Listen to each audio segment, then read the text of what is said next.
जी नमस्कार, स्वागत है आप सभी का हिंदी की नगरी में। आज जिस पाठ को लेकर हम प्रस्तुत हैं वह पाठ है एवरेस्ट मेरी शिखर यात्रा, जो कक्षा 9वीं की है और जिसे लिपिबद्ध किया है, जिसे कलमबद्ध किया है बचेंद्री पाल स्वयं। उन्होंने, जो भारत की पहली महिला है एवरेस्ट की शिखर फतह करने वाली। 1954 में उत्तरांचल के चमोली जिले के पंपा गांव में जन्मी बचेंद्री पाल, जिन्हें बचपन से ही पहाड़ों पर चढ़ने का शौक था। परिस्थितियां अनुकूल नहीं थी, लेकिन जिसके अंदर जज्बा होता है, जिसके अंदर जीतने की ललक होती है, उसके लिए कोई परिस्थिति, कोई भी चीज मायने नहीं रखती। और बचेंद्री पाल ने यह साबित कर दिखाया। उन्होंने यह साबित कर दिखाया। ये उस दौर की बात है, 1954 में जन्म लेती है और उस दौर में जहां स्त्रियों की शिक्षा को लेकर भी लोगों में संशय थी, उस दौर में भी उन्होंने मास्टर डिग्री हासिल की, बीएड की डिग्री हासिल की। तो आज चलिए उनके द्वारा लिखी गई एवरेस्ट मेरी शिखर यात्रा को हम लोग पढ़ेंगे। जैसा कि मैं हर वक्त करता हूँ, पाठ को 2, 4, 5 हिस्सों में बांट देना, ताकि जिससे पाठ को समझने में, पाठ को जानने में आसानी हो और सारांश रूप में आप पाठ को अच्छी तरह से समझ जाएं। तो सबसे पहले जो पहला अंश जो हम पढ़ रहे हैं वह है अभियान। अभियान की शुरुआत। अभियान की शुरुआत। ये कौन से अभियान? तो ये एवरेस्ट अभियान 7 मार्च को दल दिल्ली से काठमांडू के लिए निकलता है। यानी 7 मार्च को ये एवरेस्ट फतह की जो यात्रा शुरू हो जाती है। ठीक है। दूसरा जो महत्वपूर्ण बिंदु है वह है चुनौतियां, है ना। चुनौतियां, तो जाहिर सी बात है एवरेस्ट अभियान कोई बच्चों का खेल तो है नहीं, जहां कोई भी चढ़ जाए। एक जज्बे का काम है ना। जिसके अंदर जज्बा है वही उसे पूरा कर सकता है। और बचेंद्री पाल के अंदर ये पूरे पाठ को अगर हम पढ़ें तो हर जगह हमें वो दिखाई देता है। खैर, चुनौतियां क्या थी? तो जैसे ही ये लोग पेरिस पहुंचे, इन्हें शेरपा कोली की मृत्यु का समाचार मिला, है ना। शेरपा कोली की मृत्यु हो गई थी क्योंकि हिमस्खलन के कारण, हिमस्खलन मतलब बर्फ के टुकड़ों का अव्यवस्थित ढंग से गिरना है, ठीक, हिमस्खलन कहते हैं। तो हिमस्खलन के कारण शेरपा मतलब कोलियों को कुचलते चली गई, उसमें शेरपा कोली की मृत्यु हुई। दूसरी चुनौती कहाँ थी? अब वहां पर देखिए, जाहिर सी बात है आपकी यात्रा शुरू हुई नहीं, कुछ शुरू हुआ नहीं और पहले ही इस तरह की समाचार आने लगे। तो सभी जो पर्वतारोही थे वो डरे हुए थे। नेता का काम यहीं पे आता है कि वह अपने जो टीम को वो लीड कर रहा है, अपनी टीम को कभी मोरल को डाउन ना होने देना। कर्नल भुल्लर ने कहा कि तुम इतने महान अभियान के लिए आए हो, तो ये बेशक कभी कभी महान अभियान पे मौत को भी सहज गले लगाना पड़ता है। चलिए, नेता ने जोश भर दिया। परंतु बेस कैंप जैसे पहुंचते हैं, वहां पर क्या मिलता है इन्हें? वहां पर एक रसोई सहायक की मृत्यु हो गई थी, क्योंकि जलवायु जो है, क्लाइमेट जो है, उसके फेवर में नहीं था, अनुकूल नहीं था, उसकी मृत्यु हो गई। जब लेखिका कैंप 3 की बात है, जब रात को सो रही थी, अचानक 12:30 बजे के आसपास लगा कि कुछ भारी चीज उनके सिर से टकराई और वो उन्हें कुचलती हुई चली गई। ठीक, ये क्या था?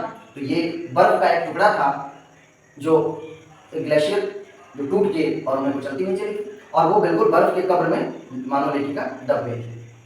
वो तो उन्हें स्विच छुरी की मदद से लोब्सांग ने बचाया, वरना पता नहीं क्या हालत हो गया। इसके बाद अंगदोर्जी के साथ साउथ पोल से सीधे एक ही दिन में शिखर कैंप तक जाना और आना, ये भी श्रम साध्य था, क्योंकि अंगदोर्जी बिना ऑक्सीजन की चढ़ाई करने वाले थे। तो ये संभव था कि रास्ते में उनके पांव ठंडे पड़ जाते और वो वापस आ जाते। पर इन सब के बावजूद हमने क्या देखा? इन सब के बावजूद लेखिका जो है वो सफल होती है ना। लेखिका सफल होती है क्योंकि उनका जज्बा मजबूत था, उनके इरादे बुलंद थे। ठीक, इसके बाद अब हम देखते हैं प्रशिक्षण, है ना। प्रशिक्षण के बगैर जाहिर सी बात है किसी भी बड़े काम को करना लगभग नामुमकिन है ना। बिना प्रशिक्षण संभव नहीं है। तो डॉक्टर मीनू मेहता ने, जो कि अभियांत्रिकी दल की एक सदस्य थी, उन्होंने इन पर्वतारोहियों को सिखाया कि पहाड़ पर चढ़ते वक्त कौन कौन सी सावधानियां रखनी होती हैं, हारमोनियम की सीढ़ियों का प्रयोग कैसे करते हैं, लट्ठों का प्रयोग कैसे करते हैं, रस्सियों का प्रयोग कैसे करते हैं, ताकि अगर इनके पर्वतारोहण में अगर कोई समस्या आती है तो उस समस्या को ये लोग अपने बल पे, अपने अनुसार ठीक कर पाए। ठीक है, ये हो गया प्रशिक्षण। अब दृढ़ निश्चय, जो चौथा पॉइंट जो हम देखते हैं वो है दृढ़ निश्चय। जी हाँ, बिना दृढ़ निश्चय के महान कार्य नहीं किए जाते, ये हमेशा याद रखिएगा। बिना दृढ़ निश्चय के महान कार्य संभव ही नहीं है। लेखिका को जब कर्नल फुल्लर ने शुरू में जब सबको समझा दिया कि चलो भाई महान कार्य में मृत्यु को गले लगाना पड़ता है, जब कैंप 3 में बर्फ की जो पिंड पिघल खिसक गई और लेखिका उसमें दब गई, जाहिर सी बात है सब डरे हुए थे, लेखिका भी डरी हुई थी। कर्नल फुल्लर ने पूछा कि क्या तुम भयभीत थी? उन्होंने कहा हाँ। क्या तुम वापस जाना चाहोगे? बोला ना, वापस क्यों जाना है? ये हमेशा याद रखिएगा कि जो अगर कोई भी बड़ा काम आप करने जा रहे हैं तो परिस्थितियां आपके अनुकूल नहीं होंगी, परिस्थितियां आपके अनुसार नहीं होंगी, लेकिन जो व्यक्ति परिस्थितियों का दास नहीं होता, सफलता उसी के कदमों में आकर गिरती है। और बचेंद्री के साथ भी हमने यही देखा कि वो परिस्थितियों की दास नहीं बनी, घबराई हुई थी, मगर ठीक है वापस नहीं जाना। जब कैंप 2 में थी तो तेंजिंग उनसे मिलने, तेंजिंग जो है वो मिलने आया सबसे, है ना, सॉरी कैंप 2 में नहीं बल्कि बेस कैंप में ही थी। तो तेंजिंग जो है अपनी छोटी पुत्री डेकी के साथ मिलने आए। उन्होंने इस बात को प्रेफर किया कि भाई इस समय में अगर हम सबसे मिलते हैं और व्यक्तिगत रूप से मिलते हैं तो इनके अंदर जो जोश है वो दोगुना होगा, क्योंकि तेंजिंग खुद एक सफल पर्वतारोही थी। तो वो सबसे मिलते हैं, सबसे पूछते हैं। जब बचेंद्री की बारी आती है तो बचेंद्री से कहते हैं कि भाई बचेंद्री उनको अपना परिचय देती है कि मैं तो नौसिखिया, मैं तो अभी सीख रही हूँ। तेंजिंग हंसे क्योंकि देखिए जीवन पर्यंत सीखना है, यही तो मूल उद्देश्य है। तेंजिंग हंसे और कहा कि तुम तो पर्वतीय लड़की लगती हो, तुम्हें तो पहले प्रयास में ही सफल हो जाना चाहिए। देखिए आपका जो आदर्श है वो आपके सामने खड़ा हो और वो आपको कहे कि भाई हमें विश्वास है आप जीत जाओगे, तो यह दुनिया की कोई ताकत आपको हरा नहीं पाएगी, हमेशा याद रखिएगा। खैर ये उनका दृढ़ निश्चय है ना। अंगोर जी के साथ जब जाना था लगा कि भाई कैसे संभव होगा, एक ही दिन में इतना श्रम शांति काम, पर ठीक है उनको अपने ऊपर विश्वास था, अपने पर्वतारोहण पे विश्वास था और अंगोर जी पर भी विश्वास था। याद रखिए आप जिस टीम में काम कर रहे हैं उस टीम के लोगों पर भी विश्वास रखना बहुत जरूरी है, क्योंकि सफलता टीम वर्क से आती है, अकेले से नहीं आती। खैर दृढ़ निश्चय हमने देख लिया और अंत में जब आते हैं तो हम देखते हैं शिखर यात्रा। शिखर पे पहुंचने के लिए जोश में इतनी थी बचेंद्री कि ऊंचाई पर चढ़ने के लिए अमूमन एक व्यक्ति को 4.5 लीटर या 4 लीटर की ऑक्सीजन की आवश्यकता होती है, पर इनकी जो ऑक्सीजन रेगुलेटर थी वो 2.5 लीटर पे थी। और सोचो 2.5 लीटर पे भी ये चढ़े जा रही थी, इसको कहते हैं जुनून, है ना। 2.5 लीटर पे ही चढ़े जा रही हैं, इनको फर्क ही नहीं पड़ रहा है कि 4 लीटर है कि 2.5 लीटर है कि 2 लीटर है, कि बस चढ़ रहे हैं, हमें जीतना है ना। तो बस बचेंद्री जो है चढ़े जा रही है। जब इनके मित्र ने देखा कि अरे यार ये तो 2.5 लीटर में चढ़ी है, उसने जब रेगुलेटर बढ़ा दिया 4 लीटर वाला, अब इन्हें उतनी ऊंचाई भी इन्हें सपाट लगने लगी और धड़ाधड़ ये चढ़ती चली गई, है ना।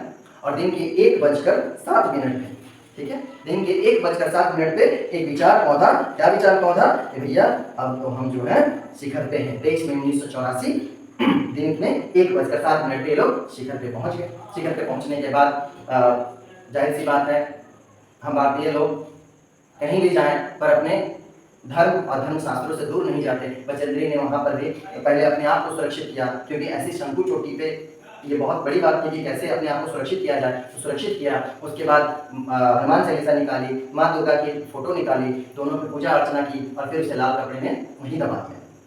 उसके बाद जो वॉकी टॉकी उनको दी गई और उनके नेता ने कहा कि मैं तुम्हारे इस सफलता से बहुत खुश हूँ और अब जब तुम वापस जाओगी तो वो दुनिया पीछे छोड़ी हुई दुनिया से अलग होगी।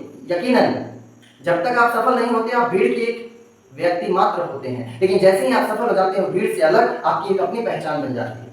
और वही बचेंद्री का हुआ और जिसके आधार पे आज भी हम बचेंद्री पाल को याद करते हैं कि वह पहली भारतीय महिला है जो पर्वत के शिखर पे चढ़ गई। तो ये एवरेस्ट मिनी शिखर यात्रा का सारांश हमने आपके सामने प्रस्तुत किया। उम्मीद है आप इसे समझेंगे और पाठ में अगर कहीं कोई समस्या लगे तो बेझिझक हमें कमेंट करिए, वीडियो को ज़्यादा से ज़्यादा शेयर करिए, लाइक करिए, कमेंट करिए और ऐसी ही वीडियो पाने के लिए चैनल को सब्सक्राइब करिए। तब तक के लिए खुश रहिए, मुस्कुराते रहिए, पढ़ते रहिए और अपने जज्बे को कायम रखिए। जय हिंद, जय भारत।